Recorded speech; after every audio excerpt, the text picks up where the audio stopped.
গোড়ালির চোটের কারণে জিম্বাবুয়ে সিরিজ খেলা হচ্ছে না পেসার তাসকিন আহমেদের। উন্নত চিকিৎসার জন্য তাকে এখন ইংল্যান্ডে পাঠানো হচ্ছে।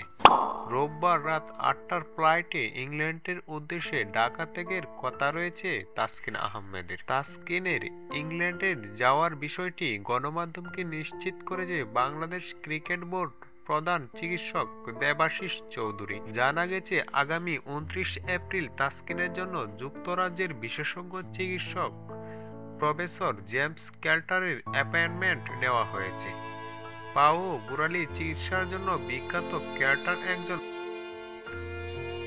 ইংল্যান্ডে তাসকিনের সঙ্গে থাকবেন দেবাশিস। তবে তাসকিনের একদিন পর সোমবার রাতে ইংল্যান্ডে রওনা দেবেন তিনি। তাসকিনের চিকিৎসার তথ্য জানিয়ে দেবাশিস বলেছেন, আগামী ২৯ এপ্রিল তাসকিনের জন্য ইংল্যান্ডের অর্থোপেডিক্স সার্জন জেমস ক্যালটারের অ্যাপয়েন্টমেন্ট নেওয়া হয়েছে।